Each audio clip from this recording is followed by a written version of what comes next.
Good afternoon, welcome back to my channel Atishi Das ব্লগে। তোমাদের অনেক অনেক শুভেচ্ছা। কেমন আছো? ভালো আছো? আমিও ভালো আছি। এখন থেকে আমি আমার ব্লগটা স্টার্ট করে দিলাম। উঠেছি তো অনেক সকালে, কাজকর্ম করতে তো হবেই।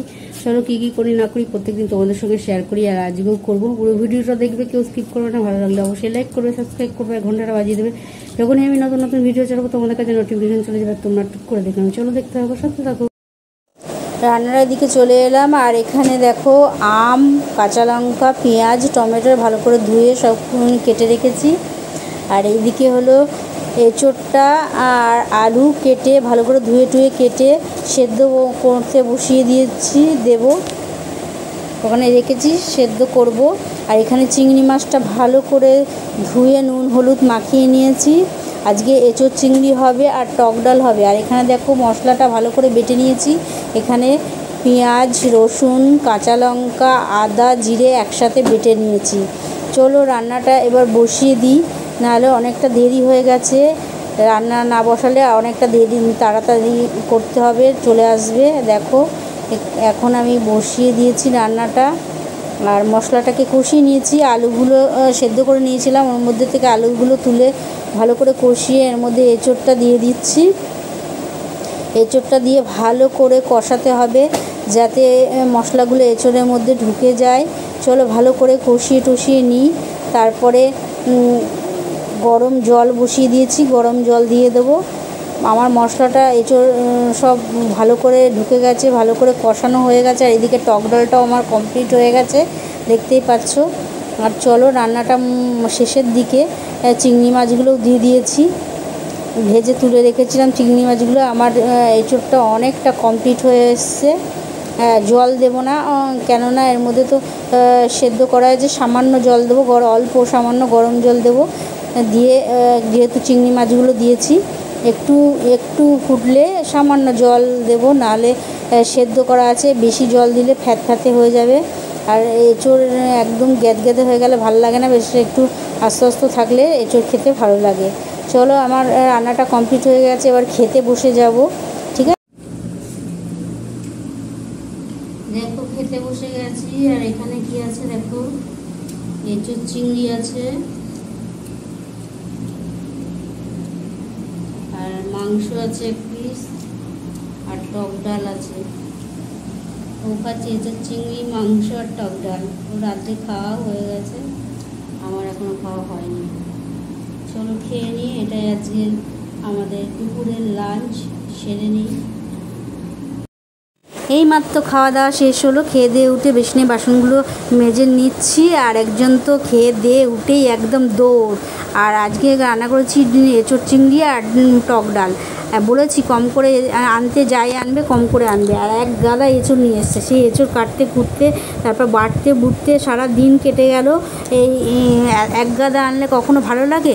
সবসময় কম আনলে খেতেও তৃপ্তি হয়, ভালো হয়।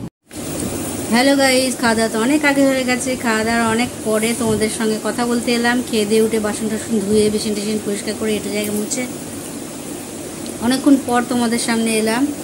বসে বসে কাজ করছিলাম কিছু। আর তারপর ঠাকুরের প্রসাদে ছিল পেয়ারাও খাওয়া হয়ে গেছে। আর এখন খাচ্ছি টিফিনে আছে মুড়ি, সেউ ভাজা, বাদাম ভাজা।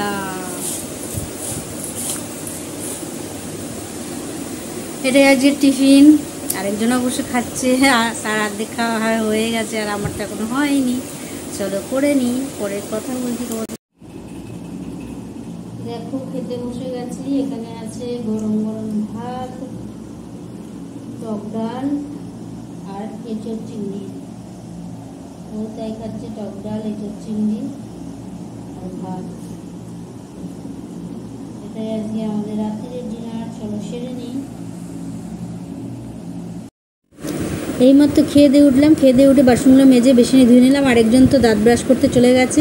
আর বলেছিল রাত্রিরে দুধ খাবে, দুধটা আর খাওয়া হলো না। টক ডাল খেয়েছে, অ্যাসিডিটি হয়ে যাবে, ওই জন্য দুধ খাওয়া হলো না। যাই হোক সকালবেলা খাবে। চলো তাড়াতাড়ি।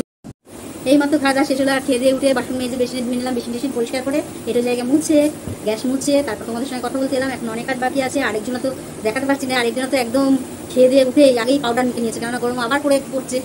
সুতরাং কদিন পাউডারের হাত থেকে আমি রেহাই পেয়েছিলাম। এখন আবার সারা ঘরে পাউডার, অর্ধেক তো মাখছে না গায়ে, পুরো মাথা থেকে পা পর্যন্ত মেখেছে, আর তার থেকে বেশি উড়িয়েছে। ফ্যান চালিয়ে নিয়ে ফ্যানের তলায় দাঁড়িয়ে দাঁড়িয়ে পাউডার মাখছে। মনে হচ্ছে একদম কচি খোকা, কিচ্ছু জানে না যে পাউডার, ফ্যানের তলায় দাঁড়িয়ে পাউডার মাখছে আর আধে ঘুরে আছে এদিক ওদিক, পুরো একদম মাথা থেকে পা পর্যন্ত পাউডার মেখেছে। যাই হোক, আজকে দিনটা মোটের উপর ভালোই কাটলো। আর কি আজকে রান্না করেছি সেটাও তোমাদের সঙ্গে শেয়ার করেছি। আজকে এঁচুড় চিংড়ি করেছি আর টক ডাল করেছি, আর ছিল চিকেন, ওটা ছিল কালকেরটা, ওটা দুপুরেই শেষ হয়ে গেছে। আর রাত্রে টক ডাল আর এঁচুড় চিংড়ি, তাই রাত্রে ডিনার ছিল। সেরে টেরে এই এলাম, এখনও দাঁত ব্রাশ করা হয়নি, করতে হবে। বিছানা টিছানা করা হয়নি, করতে হবে। আগে ভাবলাম তোমাদের সঙ্গে কথা বলে নিই, ব্লগটাকে শেষ করে নিই, তারপরে করবো, কেননা রাত তো নাই করতে করতে অনেক হলো। আর আজকে তেমন কিছু নেই, সন্ধ্যাবেলা টিফিনে মুড়ি খেয়েছি, সেটাও তোমাদের দেখিয়েছি, সেউ ভাজা বাদাম ভাজা দিয়ে মুড়ি খেয়েছি। আর অনেক রাত করে খেয়ে নিচ্ছি বলে এখন রাত্রিতে ভাত অল্প করে করে নিচ্ছি, কেননা ওটাকেই আবার ভাত খেতে যেতে হবে, দেরি করে আনে। তাড়াতাড়ি আনলে তো তাড়াতাড়ি খাওয়া হয়, সন্ধ্যাবেলা মাঠ থেকে আসে দেরি করে, তারপরে এসে হাত মুখ ধুয়ে বসে একটু রেস্ট নেয়, নিয়ে তারপর বলতে বলতে তারপরে যায়। আর আজকে তো মুড়ি ছিল, মুড়ির সাথে তো কিছু ছিল না, কালকেই ছিল না, কালকে তো আবার ওই মাখা নিয়ে এসেছিলো, আলু মাখা। আর আজকে ছিল না বলে সেউ ভাজা বাদাম ভাজা নিয়ে এসে মুড়ি আগে থেকেই ছিল, সেই জন্য ওটা দিয়েই আজকে মুড়ি খেয়েছি। আর মুড়িটা খেয়েছি মানে ভালোই লাগে, মুড়ি খেতে মচমচ করলে ভালোই লাগে, কিন্তু ওই তেলে ভাজার থেকে এটা খাওয়া অনেক ভালো। ওই এগরোল, মোগলাই, চাউমিন আমার একদম পছন্দ না, তেলের জিনিস। বাড়িতে করে খেলাম সেটা ঠিক আছে, ওই রাস্তার জিনিস একদম আমার পছন্দ হয় না। তারপরে ওর মধ্যে ওই চিকেন ফিকেন দিয়ে দেয়, ওগুলো আরও পছন্দ হয় না। মোগলাই আনলে তো এরকম চিকেন দিয়ে নিয়ে আসে, ভালো লাগে না। আজও বলছিল আনতে, আমি বললাম না একদমই না, গরম যা। তারপরে আজকে এসব চিংড়ি করেছি, তারপরে টক ডাল করেছি, তারপর রাত্রে দুধের প্যাকেট নিয়ে এসছে, যে দুধ খাবে না, টক ডাল খেয়ে আবার দুধ খাবে, ওই জন্য আর খেলো না। কাল সকালে খাবে, সকালে মানে ওই মাঠ থেকে এসে খাবে। আর আসবেই তো সেই 12টা 1টার সময়, খাবে কখন? তারপরে এসে হাত মুখে বসে রেস্ট নেবে, তারপর বাজারে যাবে, সে রান্না করতে করতে ওই 5টার সময় খাবো। এই হলো ব্যাপার। আর পাউডার টাউডার মেখে লিখতে বসে গেছে। আর আজকে কোথাও বেরোয়নি, কোথাও যায়নি, গরমের মধ্যে আর ভালো লাগে না। আবার আগের মতন আস্তে আস্তে গরম পড়ে যাচ্ছে, যথেষ্ট ভালো পরিমাণে গরম পড়েছে। গরমটা এমন মানে ভ্যাবসা গরম, বাইরে এখন একটু একটু হাওয়া দিচ্ছে, সারাদিনে তো হাওয়া টাওয়া কিছু ছিল না, এখন মনে হচ্ছে একটু একটু হাওয়া দিচ্ছে। ও বলছিল দাঁত ব্রাশ করতে গিয়ে এসে বলছে যে বাইরে একটু হাওয়া দিচ্ছে, বাইরে তাই গিয়ে দাঁড়িয়ে দাঁড়িয়ে দাঁত ব্রাশ করছিল। মশা ঢুকে বলে আমি আবার দরজাটা ভিজিয়ে দিলাম। আর এখন আর ব্লগটা বেশি বড় করবো না, চলো। এই ও সারাদিন কোনো লেখাপড়া করবে না, রাত্রিবেলা হলে 12টা 1টার পরে ওর লেখাপড়া শুরু হয়, 3টে 4টে পর্যন্ত বসে বসে লিখবে, পড়বে। আর সে কত লেখে পড়াবে সেটা তো ব্যাপার না, বসে বসে খালি ঘুমাবে।